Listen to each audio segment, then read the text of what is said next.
If you've ever had one of those days where you were working all day long, but for the life of you, you cannot think of what you accomplished, yet you felt totally exhausted, today's episode of Be a Better Lawyer podcast is for you. I want to share with you 6 behaviors that could be sabotaging your success. Hello, my friend. How are you doing today? So today I want to share with you the 6 behaviors, 6 of the behaviors that I've identified that can really sabotage our success. And this is something that I experienced when I was a trial attorney. And it didn't really make sense to me until I started to take a look at my behaviors and understanding how I was creating those kinds of days where I was exhausted at the end of them and I couldn't understand why. I couldn't understand why I felt so drained and I couldn't accomplish what I wanted to accomplish. And, if you've been listening to this podcast for any length of time, I always wanted more. I always felt like there was something calling me to be more, to do more in my life. And at the time, it was to create a business on top of my law practice. So it was really essential for me to understand my behaviors and what I could do differently so that I could create a business on top of my law practice. And what I was seeing is that I was sabotaging my success not only as an attorney, but as the business owner, as the person building a new business, because those same behaviors that I had cultivated over the years as a lawyer were seeping into my business. And I see that happening a lot with lawyers who have their own practices or they're building their own practices. Let's say they've become partner and everything changes. Everything needs to shift in order to expand, in order to grow the way you want to grow. But these behaviors can really hold us back. So, in this episode, I'm sharing 6 of those behaviors that can limit our ability to get meaningful work accomplished and create the success we want to experience in our lives. And they really slowly drain our energy and they can lead to burnout. And these aren't just little distractions like checking your phone or checking your email, a lot, although those things can deplete our energy. These things that I'm talking to you about today are subtle patterns that are ingrained into our daily routine because we've just become so accustomed to them. And until we gain awareness around them, they can sabotage our success. All right. So today I'm going to walk you through those 6 behaviors, but by the end of this episode, what I want to give you are not only those behaviors, but actionable steps to begin helping you remove those blocks to help you become more productive, more focused, and more successful in your practice. And if this is a topic that appeals to you, I want to invite you to my latest masterclass happening this October, which is really the perfect expansion on this episode. As you know, productivity is an essential part of success. You can simply and effectively achieve your goals and deliver high quality work. And when you're productive, you reduce stress and anxiety because you're not constantly thinking about all the things you need to do. Because when you do that, you're draining the battery. So we want to create momentum that drives continued success, and that requires learning the skills to 10x your productivity. It's a compound effect over time. But we're taught so little when it comes to being truly productive in our practice without hustling and grinding day and night. And yeah, we know we need to plan and we need to prioritize, but there's so much more to true productivity, the kind of productivity that allows your practice to grow without you constantly working and thinking about work, which is why I want to invite you to my new masterclass. It's called Unlock Productivity: 5 Counterintuitive Strategies to 10x Your Productivity Without Hustling. And in this masterclass, you're going to get the keys to becoming truly productive in your practice without killing yourself. You don't need to put in longer hours to get ahead. In fact, working more keeps you in a cycle of overwhelm. And what you really need is a different approach, a smarter way to manage your time, focus on the right tasks, and reclaim your life without sacrificing your law practice. And that's what my new Unlock Productivity Masterclass is all about. You can register now by going to dinacataldo.com/October. That's dinacataldo.com/October. It's happening on October 24th. So whenever you're listening to this, you're going to want to sign up ASAP to make sure you get in. All right. So let's talk about the 6 behaviors sabotaging your success. All right. Behavior number 1, focusing on everything all at once instead of prioritizing. So here's what this looks like. Many lawyers start their day, maybe you're one of them, and you just take in the full scope of your work, the pile of briefs on your desk, the client emails in your inbox, the court deadlines on your calendar, and all those admin tasks that are just waiting for you. And you attempt to tackle them all. In fact, your brain just says, oh my gosh, I have so much to do, and you just want to jump in. And this leads to you feeling scattered. And when you try to approach work in this way, you end up finishing nothing of significance. In fact, you might be doing things that have no significance at all. And this is because you haven't asked yourself the crucial question: what is the one task today that, if I got it done, would make the biggest impact that I want to see? And instead, you're in reactive mode, letting your day get away from you, really hopscotching around, putting out fires. So let me give you an example. You have a court deadline for a motion due on Friday, but instead of dedicating focused time to draft it, you answer every client's non-urgent email. You accept last-minute meeting requests from associates too. And by Thursday, the motion is still half written, and you have to pull a late night, and then that work is rushed. And if you had actually had the opportunity to pause, if you'd actually taken that opportunity, then you would have been able to prioritize that motion earlier in the week. You would have been able to make the phone calls you needed to make. You would have been able to finish it with less stress. And you would have had time for a thoughtful review. So, what I want to share with you here, if you see yourself doing this, is that you don't have to do that. And I was there. I understand, because I would do that same thing. But what I want to offer to you is that you take 10 minutes every morning and you intentionally plan your day. Now, I'm a big fan of planning my whole week out because it helps me strategize better.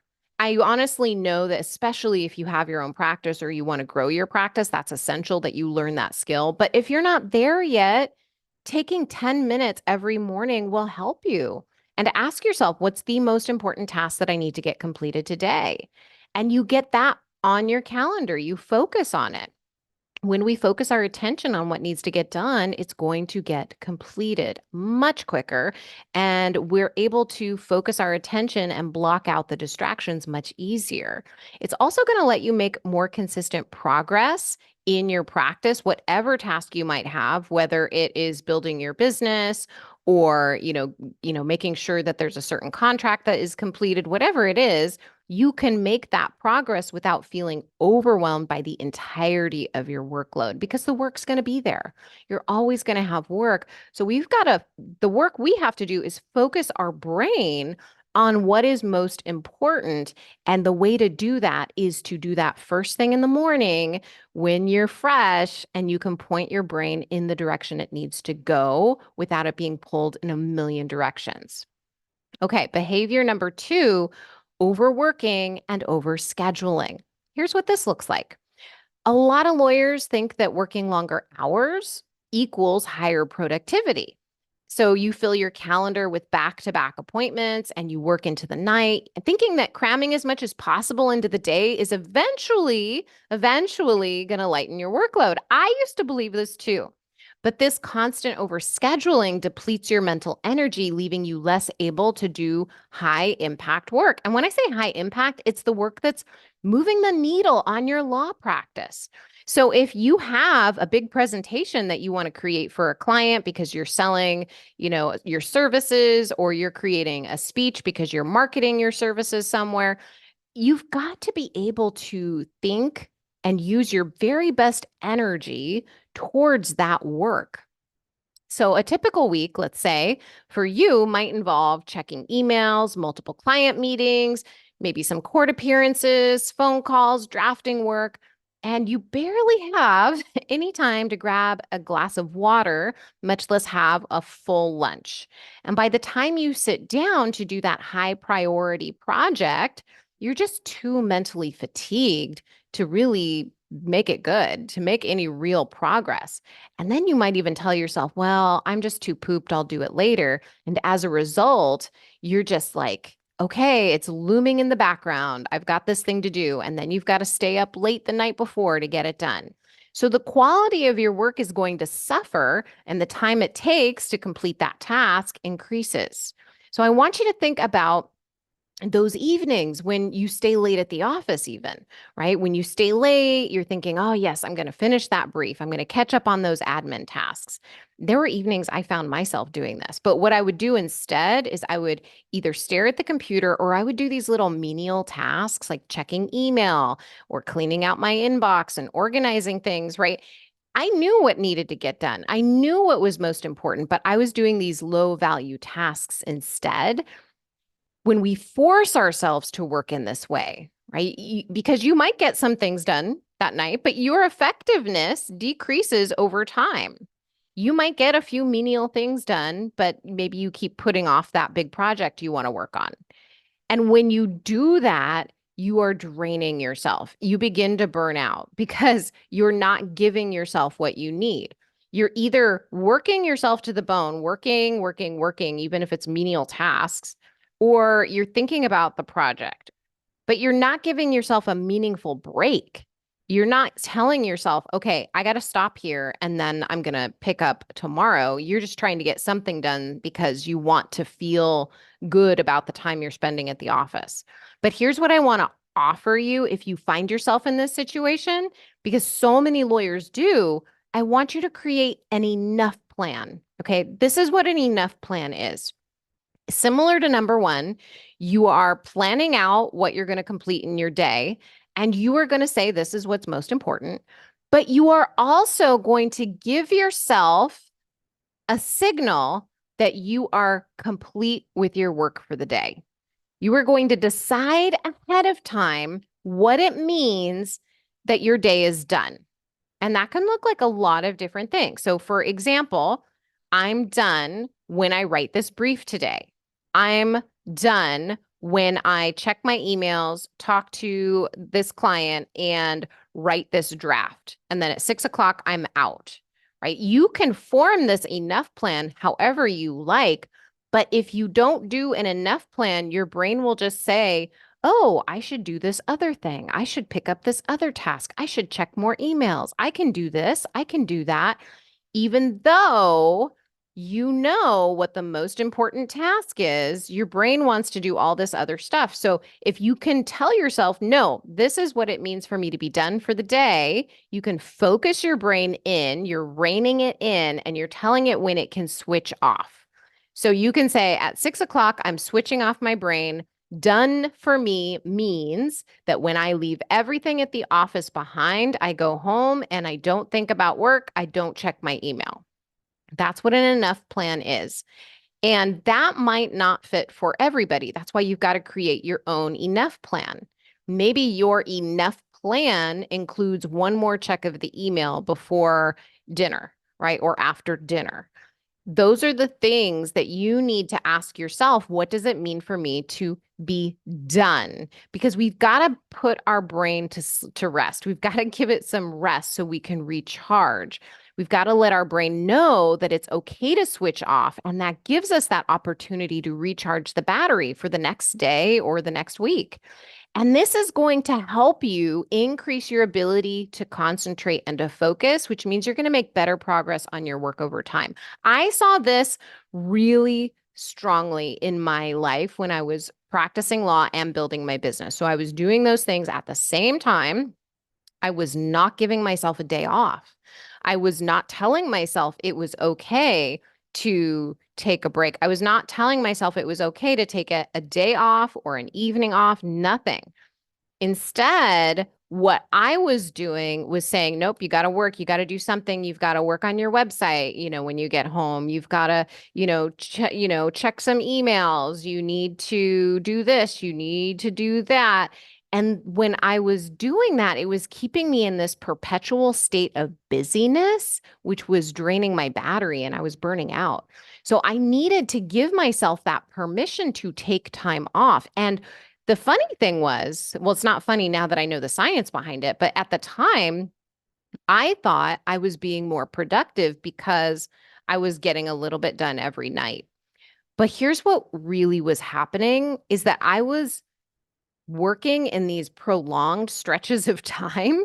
So one task in the evening might take a really long time because I was mentally tired. And so if you can just say, oh, I want to do this one task, and it takes like 4 hours, that's not going to be helpful. That's not productive. It's not helpful for me, trying to charge my battery.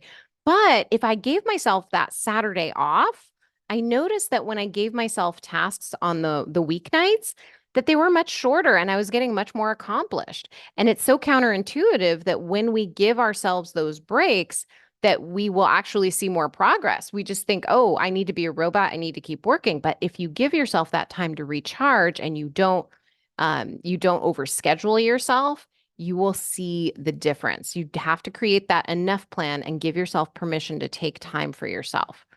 Behavior number 3 that's sabotaging your success, creating worry and fear. So many of us do this. I have done this. This is something that I notice too, I'll do. And it's so easy for us to do. I mean, especially if we spend a lot of time watching the news, which I don't anymore because basically that's all you see is worry and fear in the news. And it just propels everything. So let me give you an idea of what this looks like if this is happening in your practice. So as lawyers, we're taught to think about all the what ifs, right? We're taught to think, well, what if opposing counsel decides to argue why? What if the judge doesn't let in this piece of evidence? What if the witness says X instead of Y?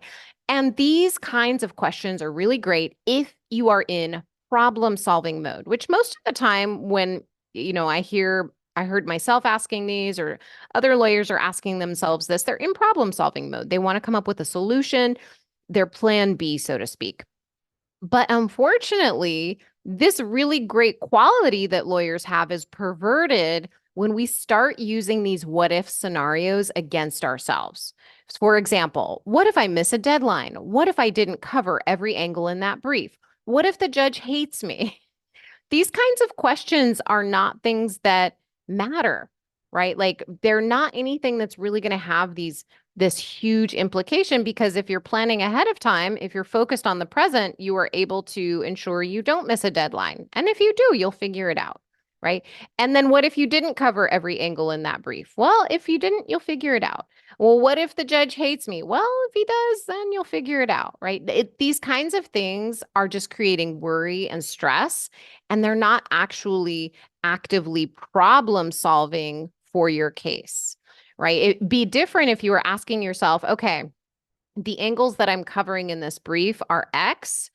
What do I think the defense or the opposing counsel is going to offer up? Did I cover those angles? That's a different question. That's a problem solving question. But if you're just constantly thinking about all the things that could go wrong without actively solving for the problem, these are not high quality questions. So you don't want to create worry and fear because that's going to lead to an endless cycle of stress and overthinking. It just goes on and on and on. And that drains focus and it drains productivity. and it drains your ability to create more success in your practice. So let's say you have a court hearing again, and like let's look in a week, right? You got a court hearing in a week. You start worrying about every possible worst case scenario. What if I didn't prepare enough? What if the judge asks a question I can't answer? What if I forget what to say? And the more you worry, the less you're able to focus on preparing for the hearing. You're focused on how everything could fall apart rather than bringing everything together, right? So if you notice yourself creating worry and fear, I want to offer you two suggestions here. First of all, you just got to notice what fear, worry, stress, anxiety, what they feel like in your body. And I know that this is not something that we are taught, but it's something that's essential if you want to create success. It absolutely is. It wasn't until I started getting in touch with those kinds of feelings in my body that I was able to help myself redirect. And I don't even want you to redirect at first. Right now, I just want you to notice the feeling. I want you to notice it and be with it long enough so that you can then make better decisions. I'm going to share that with you in a second. So I want you to be able to notice that feeling. And even if you can't name it, notice if you feel tension in your shoulders. Notice if your head starts to scrunch or you have like a headache. Notice if your shoulders are hunched or if your breath is shallow. These are different signals that are telling you that there's something going on. Anxiety, fear, overwhelm, those kinds of things could be happening. So notice it and then try to name it. Am I scared of something? Am I worried about something? What is that thing? Right? That's going to help you create a little distance between you and the thoughts creating the feeling, because all our thoughts are creating our feelings. So the second thing I want you to do after you've noticed and named the feeling that's happening in your body, I want you to then take this breath. Okay. It's a breath exercise. I love this breath exercise. And it is going to help you reset your nervous system. It's going to help you reduce the cortisol and the adrenaline in your body so you feel calmer. And when you feel calmer, you're better able to make decisions. So I want you to do this. You notice the feeling, and then you're going to take a breath. I like to put my hand on my heart because it just reminds me to connect with my heart and my breathing. So I breathe in for 5 seconds. I hold my breath in for 7 seconds, and then I release my breath for 8 seconds, right? 8 beats. And so when I do this, it feels amazing because you can feel all of those like chemicals, the cortisol and the adrenaline, they just release from your body. And at that point, and do this as many rounds as you need to, as many rounds as you can, if you're feeling this happening in your body. And then you just ask yourself, well, what can I do right now? What's the best action I can take right now? And that will redirect your brain into the direction you want to go, need to go. And you're going to notice yourself over time making better decisions and having more energy to help you achieve your goals. This is an absolutely essential practice. I really, really, I want you to try this on because it's amazing. All right. Behavior 4 that's sabotaging your success is not creating boundaries and mental space. Here's what this looks like. So without boundaries, we're constantly pulled into other people's lives, emergencies, distractions, right? Whether it's, you leaving your office door open and somebody walking in, or you feeling the need to constantly monitor your email, or maybe you agree to every meeting request. Your ability to maintain that mental space for deep work is eroded if you don't create boundaries. So some lawyers tell me that they might leave their office door open to be more approachable, but it leads to constant interruptions. And then they become really frustrated because they can't do any deep work. So a colleague will drop by with a quote unquote quick question, or your staff is going to interrupt you for approvals. And each interruption pulls you out of focus and requires time and energy to refocus. So imagine you're in the middle of drafting a complex legal argument, your phone buzzes, an email notification pops up, someone knocks on your door. After each interruption, you spend minutes and minutes and minutes of your time trying to get back to where you left off. And by the end of the day, what should have been a 3-hour task has taken 7 hours simply because your mental space was never honored, right? You didn't honor your mental space. So I want to offer to you that's exactly what you need to begin doing. And do that by setting clear boundaries. And that's both physical and digital. This can include closing your office door during certain hours for deep work. I used to do this. I would put a sign on the door and say I was in a meeting or that I was in the middle of working on X project, right? Because we had files that needed to be taken care of. And it was really essential that people weren't walking in and interrupting me because I was on a timeline. So I would put a sign on the door and it would ensure that I wasn't constantly getting questions. So that's something you can do. And I think that people appreciate it because if somebody comes into your office when you're in the middle of something that is maybe on a timeline, you're looking up and you immediately have some attitude, right? Like that's how I would respond if I left my door open is whoa, hey, I can't right now. Like I'm shorter with the person than I would have liked to. I'm not as kind as I would like to be because I was focused and now I have this person taking me away from that focus and then I got to regroup. So it's important for us to maintain our boundaries. It's not up to anybody else. We can't prevent anybody else from behaving the way they're going to, but what we can do is we can communicate it very clearly what we need and communicate it in a way that makes it easy for them to understand. So a closed door with a sign is really helpful for that. Additionally, if you have staff and you don't have weekly meetings, please, please, please have a weekly meeting. I have an assistant. We have this really great communication. We, meet up once a week and everything is done within 20 minutes, sometimes 30, but 20 minutes is usually tops.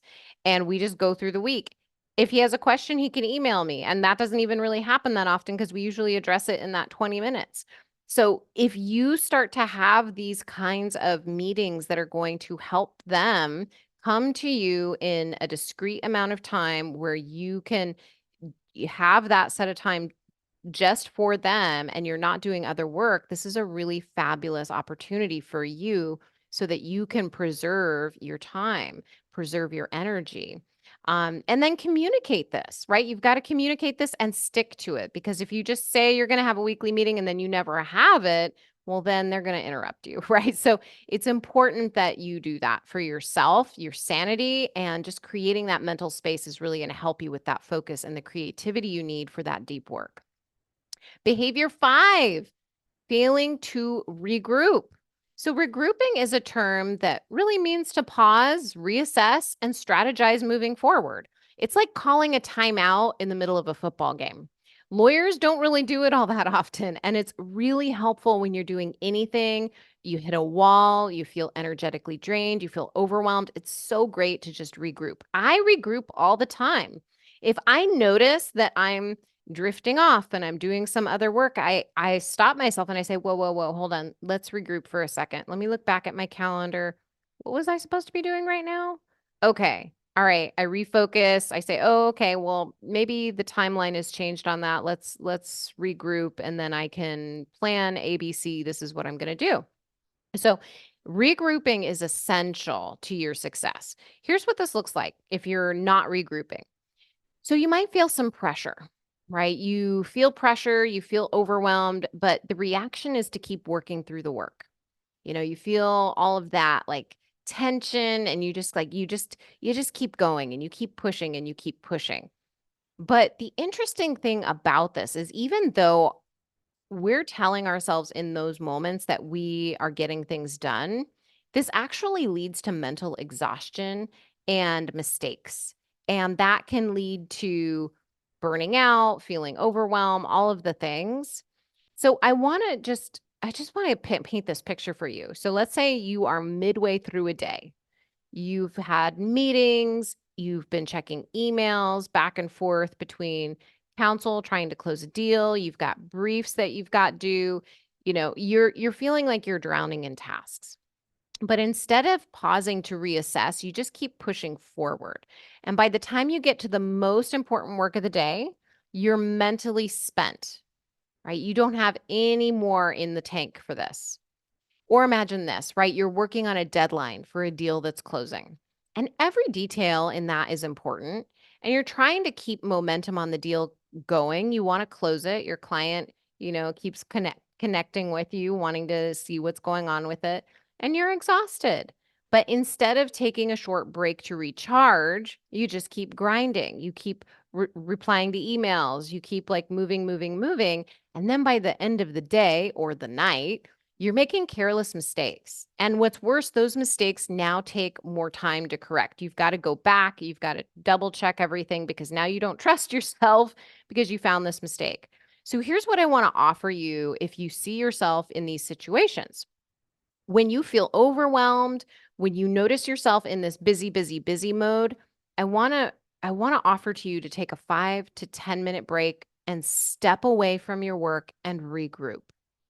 And if you can, step away from your desk, but at a minimum, ask yourself, look, I need to take, I ask yourself, what's most important?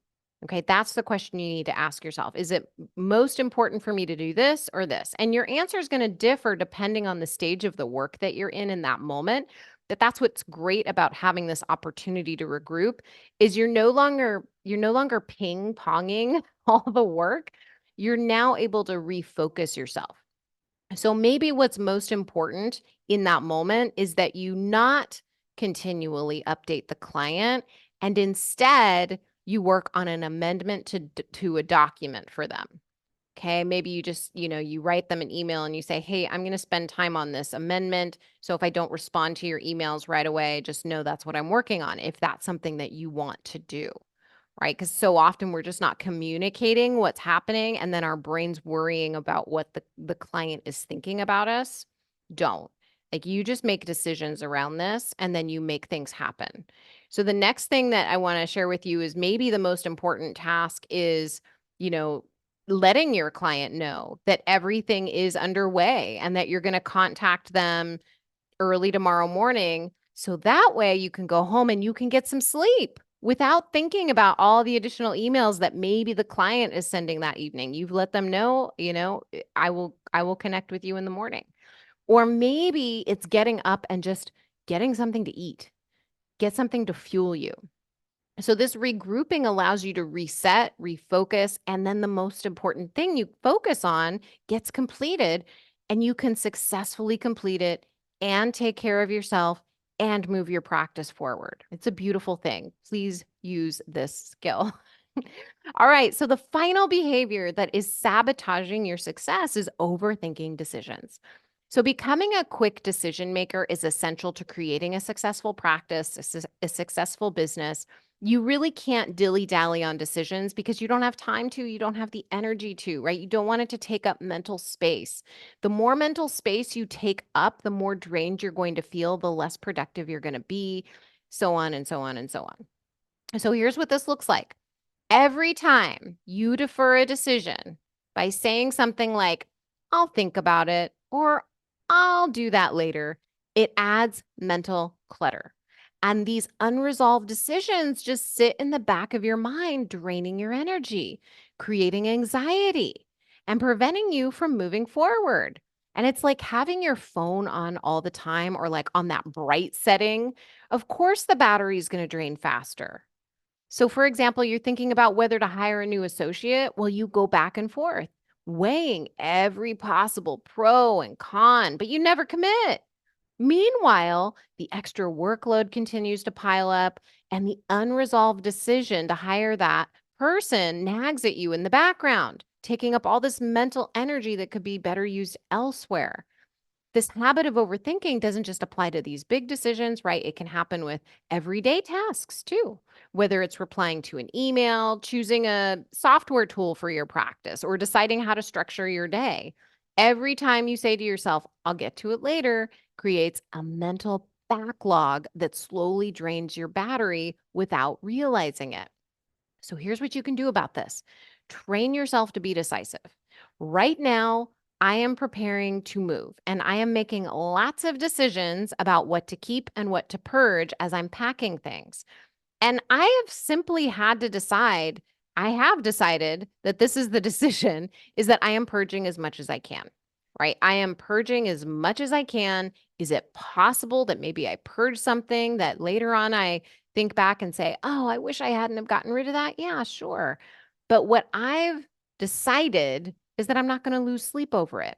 I've decided that I'm really good at making decisions. And if I really need something, I can just buy it again. Those are decisions that I have made that allow me to make quick decisions, right? So when it comes to making a hiring decision, for instance, you can prepare for what you can prepare for. You can prepare questions. You can understand the culture of your company and who's going to be a good fit. You can make decisions around those things. You can make decisions around what you are going to require of an applicant to show that they have attention to detail. Those kinds of things you can make decisions about. And those decisions are going to allow you to then put out an ad for this person and then create interview opportunities. You just decide, okay, I'm going to have a day where I'm just going to take all of these interviews, and you take the interviews, you talk to these people, and then at the end of the day, you look at the information you have and you make a decision. Simple as that. But what we do is we tend to overthink it and we think, oh my gosh, what if I make the wrong decision and what could happen? This is one of the earlier behaviors that we talked about, all the what ifs that are unproductive. What if this goes wrong? Yeah, what if it does? Yeah, it's possible this person's not going to work out. Of course, this person has their own life and they could make a decision themselves that they want something different, that one day they're going to leave. That is a possibility, right? That's life. And if we make these decisions, life and death, that can feel paralyzing. And then we never take action on those decisions. So we've got to get out of this habit of overthinking decisions and simply make them. Decide that you are good at making decisions. Even if you don't believe that right now, like you're listening to this and you're telling yourself, oh my God, I'm so bad at making decisions. I want you to tell yourself that anyway. And I want you to find evidence that you are good at making decisions. I want you to go back into your life, your memories right now, and find all those places where you have been really good at making decisions. You made a really good decision about a friend, a really good decision about adopting a puppy, a really good decision about buying a house, a really good decision about going to law school. Whatever those decisions are, I want you to catalog all the amazing decisions you've made for yourself. Because when you start to trust yourself more, you're going to be able to make better decisions over and over and over again. And that's one of the reasons why I can make fast decisions is because I trust myself. That's one of the reasons why I was so skilled at negotiating cases as a DA is because I was able to make decisions quickly and I was able to like show myself, "Oh wait, I know how to do this. I'm good at this." And I had that mindset going into it. So that will help you if you don't believe you're good at making decisions, start showing your brain all the places where you're really good at making decisions. Okay, we've covered a lot here, so let's do a quick recap on the behaviors that could be sabotaging your success right now. Behavior one, focusing on everything all at once instead of prioritizing. Really bring the focus in. Think about what's most important for the day. And in fact, even plan 10 minutes every morning to get yourself focused on what needs to get done. Behavior two, overworking and overscheduling. Give yourself a break. Give yourself some space to do what you need to do and create an enough plan so that your brain has permission to switch off around work. At least one day a week was my necessity.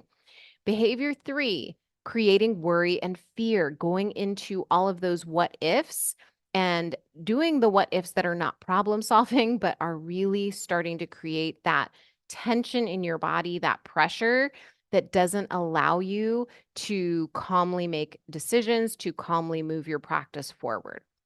Behavior four, not creating boundaries and mental space. That means not closing your door, not communicating what you need to your staff, not turning off your email when you're in the middle of deep work. That's something that we have to do in order to move the needle on our practices.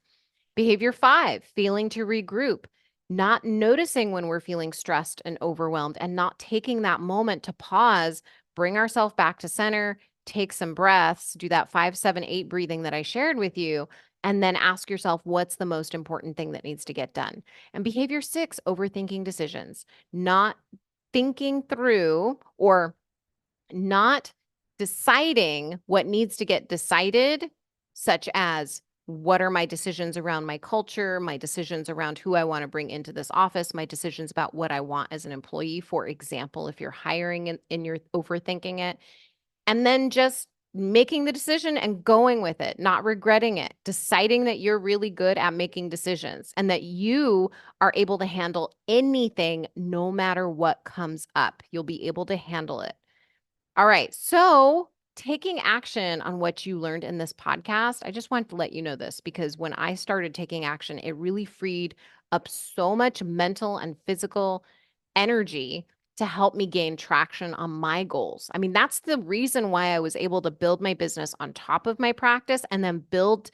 Like, I've made multiple six figures in my business over the years, and I was able to do that only because I had this focus. And now I'm making six figures within the year more. Like, so I just want you to know, like, this is possible for you. You are able to grow so much faster when you take the actions that I shared with you in this episode. So if you're in a similar position where you're doing the work as a lawyer, but you also want to grow your practice, you just have to look at, okay, how do I want to grow my practice in a way that feels good, is not burning me out, and allows me to expand, right? So I want to share with you, it's entirely possible. You do not have to kill yourself to do this. And if this episode resonated with you, I highly encourage you to sign up for my new masterclass. In it, I am diving even deeper into specific techniques that are going to help you 10x your productivity. You're going to see yourself making real progress in your law practice without burning out. It's happening October 24th, and you can sign up at dinacataldo.com/October. That's dinacataldo.com/October. Thank you for listening. I mean, I know your time is valuable, and I appreciate that you come here each week to gain insights, to further your personal growth, and to further the growth of your practice. And I really appreciate you listening. If these episodes that I do work for you, if it's something that you enjoy, I would really appreciate it if you would share this episode, maybe copy the link and text it to a friend, or share this episode in an email, whatever it is, to just share Be a Better Lawyer podcast to help other lawyers, because I have goals too. And my goal is to help as many lawyers as possible really create a life that they love, a life that they enjoy, and a practice that works for them, that grows the way that they want it to grow while they have a life. And I know how hard that can feel sometimes when you're a lawyer. It can feel almost impossible. So if you want to do this, I would really appreciate it. It would be fabulous. And if you want to continue this work with me, if you see yourself wanting more, desiring more in your practice, desiring to be a different you, in that you are expanding yourself to what's possible, expanding yourself to possibility, and really doing that while managing yourself, really managing all those emotions that come up, all of the stress and the overwhelm and the anxiety, and you're tired of it, I can help you with that. Book a strategy session with me. You can go to dinacataldo.com/strategy session. And in our talk together, we're going to talk about where you are right now and how you're feeling, all of the things that are coming up that you see as problems. And we're going to talk about where you want to be. And we're going to outline that clearly. I think one of the biggest problems that we have is that we don't take the time just to outline what we want, to really think clearly about that. And I help you do that in the strategy session. And then we start to bridge that before and that after, and we start to talk about what you need to do in order to make the changes that you want to see, in order to create the reality that you're envisioning. And I can help you do that in our session together. And then at that point, if you want to learn how to work with me, we'll talk about that too. This is a no obligation call. This is something that I do because I want to help lawyers. And it introduces you to coaching, which most lawyers are unfamiliar with coaching. They don't really know what it is. And when I talk about it in the podcast, I think a lot of people understand it on a logical level, but they don't feel it in their bones, right? And I think that this is an opportunity for you to feel it in your bones, the difference that being coached, even just a little bit, can help you with. So book a strategy session, go to dinacataldo.com/strategy session, and I will talk to you next week, my friend. All right. I hope you have a fabulous rest of your day. Bye.